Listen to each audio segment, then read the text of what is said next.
दुनिया में सबसे अगर झूठा कोई देश में, दुनिया में अगर कोई झूठा नेता है तो उस नेता का नाम है नरेंद्र मोदी जी। गूगल कह रहा है, गूगल पे सर्च करिए कि दुनिया का सबसे झूठ बोलने वाला आदमी, तो नरेंद्र मोदी जी।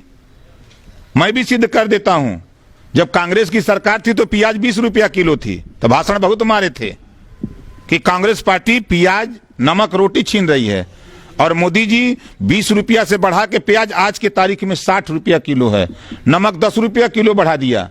मोदी जी ने कहा था कि जन धन खाता खोलो, 15 लाख हम काला धन लाके देंगे। खाता खुल गया, 15 लाख नहीं आया, लेकिन 500 रुपया पासबुक बनवाने में जो बना लिया, वो 500 रुपया अरबों रुपया गरीबों का मोदी ने लूट करके बैंक में जमा करा दिया। मोदी ने कहा था कि 2 करोड़ नौकरी देंगे, हर साल नौजवानों को देंगे। और निर्मला सीतारमण वित्त मंत्री ने सदन में बयान दिया कि 6,80,000 कंपनी बंद हुई, 4 करोड़ लोगों की नौकरी चली गई। नोटबंदी से 1 करोड़ 10 लाख लोगों की नौकरी गई। मोदी जी ने कहा था कि हम देश बिकने नहीं देंगे, और रेलवे बेच दिया, एयरपोर्ट बेच दिया, आपके बैंक बेच दिया, सब कुछ बेचने की तैयारी में है, और भाषण मार रहे हैं कि हम बिकने नहीं देंगे। तो मतलब क्या मोदी की बात अमित शाह नहीं सुन रहे हैं क्या? वो एनआरसी पे कुछ बोल रहे हैं, वो कुछ बोल रहे हैं। देखिए, दोनों चित्तू कांता हैं। एक जो है रामलीला मैदान में कह रहा है कि एनआरसी लागू नहीं होगी, एक दिल्ली की पार्लियामेंट में कह रहा है कि पहले कैब ले आए हैं, फिर सीए ले आए हैं, अब इसके बाद एनआरसी ले आएंगे, आसाम और बंगाल के तर्ज पे पूरे देश में लागू करेंगे। अब आप बताइए, एक प्रधानमंत्री झूठा है, एक गृह मंत्री सही है, या तो गृह मंत्री सही है या तो प्रधानमंत्री झूठा है, दोनों में से गलत तो भाई एक आदमी। भाई ओम प्रकाश जी, चिट्टू का क्या मतलब है? चित्तू कांता एक होता है ना कि पहले गौवा में भैंस बेचवाते हैं लोग, जानते हैं ना, भैंस बेचवाते हैं, तो वो कुछ बतियाता है, वो कुछ बतियाता है, और फिर दोनों तय कर लेते हैं कि तू ही बोल, हम ही बोल रहे हैं। यही काम कर रहे हैं, और क्या कर रहे हैं? योगी जी को कोई सजेशन ओम प्रकाश राजभर का है? हमारा तो यही सुझाव है कि उनको, उनके खिलाफ 200 विधायक धरने पर बैठे थे, जिसको पूरा प्रदेश ही नहीं पूरी दुनिया जान गई। उनको तो ईमानदारी से इस्तीफा दे के घर चले जाना चाहिए था, लेकिन वो तो जबरी वहां बैठे हुए हैं। जिनके मंत्रियों की कदर नहीं हो, विधायक की तो छोड़ दीजिए, वो खुद बोल रहे हैं कि हमारे अधिकारी मंत्रियों का फाइल ले ही नहीं जा रहे हैं, सीधे हमारे यहाँ पहुंचा दे रहे हैं। ये सरकार घोटालेबाजों की सरकार है, भ्रष्टाचारियों की सरकार है, लुटेरों की सरकार है। ये पूरे प्रदेश ही नहीं पूरे देश को लूट रहे हैं। पूरे देश में गुजरातियों का कब्जा हो गया है। आप देखिए, गवर्नर, आरबीआई का गवर्नर गुजराती, सीबीआई का चीफ गुजराती, ईडी का चीफ गुजराती, प्रधानमंत्री गुजराती, गृह मंत्री गुजराती, सब ये गुजराती। जितने बड़े बड़े ठेके पट्टे हैं सब गुजराती। आज अमित शाह के बेटे को बीसीसीआई का उपाध्यक्ष बना दिया गया, वो भी गुजराती। और कोई सही बात बोल दे तो उसके खिलाफ मुकदमा। अभी दिल्ली में भारतीय संविधान को जलाया गया। क्या भारतीय जनता पार्टी के पास औकात है कि उनके खिलाफ कार्रवाई करने की? जिस संविधान की शपथ लेके लोग बैठे हैं सदन में, जिस संविधान के बदौलत पूरा देश चल रहा है, उस संविधान को दिल्ली में जलाया जा रहा है, और ये भारतीय जनता पार्टी के लोग चुपचाप मार के हैं। अगर कोई पत्रकार सही खबर दिखा दे रहा है, अगर आपके मिर्जापुर में पत्रकार ने दिखा दिया कि भाई नमक रोटी बांटा जा रहा है मिड डे मील योजना में, उसके खिलाफ एफआईआर, 12 लोगों के खिलाफ एफआईआर। लोकतंत्र है, लोकतंत्र में सबको अधिकार है कि अपनी बात आकर के सिस्टम में कहने का। कोई अपनी बात कह रहा है तो उसके खिलाफ कार्रवाई करोगे, एफआईआर करके रास्ता लगाओगे? घबराओ नहीं, 5 साल के बाद तुम लोगों को उतार करके वहां पहुंचा दूंगा जहां पानी नहीं मिलेगा। गुजरातियों से इतनी नफरत क्यों है? गुजराती पूरे देश को लूट रहे हैं, इस नाते नफरत है। आज बनारस को आप उठा के देखिए, बनारस में क्या इंसान नहीं रहता है? बनारस में काम करने वाले लोग नहीं है, बनारस में बेरोजगार नहीं है, लेकिन ये गुजरात से आकर के ठिका पट्टा करेंगे बनारस में। बनारस के लोग क्या करेंगे? ये कौन सा तरीका अपनाए हैं? मंत्री जी, सीएए को लेकर दिल्ली के साइनाबाद में वहां पर लगातार प्रदर्शन महिलाओं का तो चल रहा है। लखनऊ में भी महिलाएं लगातार 5 घंटा करके नीचे हैं, और उसके बाद पुलिस ने उनके कंबल और उनके जो वहां रहने सहने के सामान थे वो भी कब्जे में ले लिए हैं।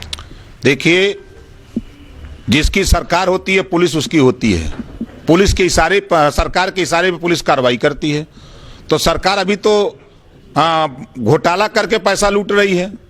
अब जो गरीब कमजोर है उनका कंबल झटक करके उसको बेच करके, जैसे नहीं है कि कफन चोर नहीं कहते हैं, अब ये कंबल चोर हो जाएंगे। एक आज पकड़ा गया अपराधी, ये भारतीय जनता पार्टी की देन है, ये भारतीय जनता पार्टी की देन है। भारतीय जनता पार्टी की सरकार में उस देवेंद्र सिंह को राष्ट्रीय पुरस्कार दिलाने वाली भारतीय जनता पार्टी है। क्या भारतीय जनता पार्टी नहीं जानती है? भारतीय जनता पार्टी सब कुछ जानती है। जब जब चुनाव आते हैं तब ये दंगे कराते हैं, भारतीय जनता पार्टी खुद दंगे कराती है, या जब चुनाव आ जाते हैं तो किसी बड़े नेताओं के खिलाफ जांच शुरू हो जाती है। इसके पहले आप क्या करते हो? क्यों नहीं जांच करा देते हो? जांच कराओ, जब चुनाव आता तो शुरू कर देते हो। एक एजेंट पकड़ा गया है, एक ISI एजेंट पकड़ा गया। देखिए, ये भाजपा के जमाने में सब कुछ संभव है, भाजपा के जमाने में सब कुछ संभव है। ओम प्रकाश जी, आप भी बढ़ चढ़कर भाजपा के बारे में बोल रहे हैं, कहीं आपके ऊपर भी कार्रवाई होने का डर तो नहीं? देखिए, एक बात बता दूं, शेर कभी डरता नहीं, सियार डरता है। डरे अखिलेश जी, डरे मायावती जी, डरे सोनिया गांधी, लेकिन ओम प्रकाश राजभर सियार का बच्चा नहीं है, शेर का बच्चा है। तब कहाँ है?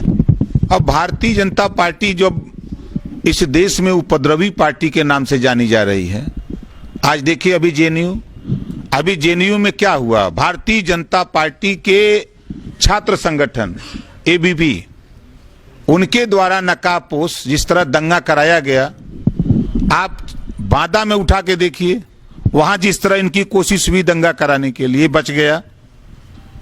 तो ये इन लोगों के साथ हम तो रह के 2 साल देख लिए हैं। आज अभी मुख्यमंत्री का बयान आया, अधिकारी जो है मंत्री को समझ ही नहीं रहे हैं, सीधे मुख्यमंत्री से अटैच हैं। मुख्यमंत्री खुद कह रहे हैं कि हर विभागों में भ्रष्टाचार है, मैं जान रहा हूं, लेकिन आप कार्रवाई क्यों नहीं कर रहे हो भैया? कल तक तो आपको ओम प्रकाश राजभर बोल रहा था तो बहुत बुरा लग रहा था, आज आप बोल रहे हो, तब तो प्रधानमंत्री को चाहिए कि मुख्यमंत्री को तत्काल कार्रवाई करके इनको हटा देना चाहिए।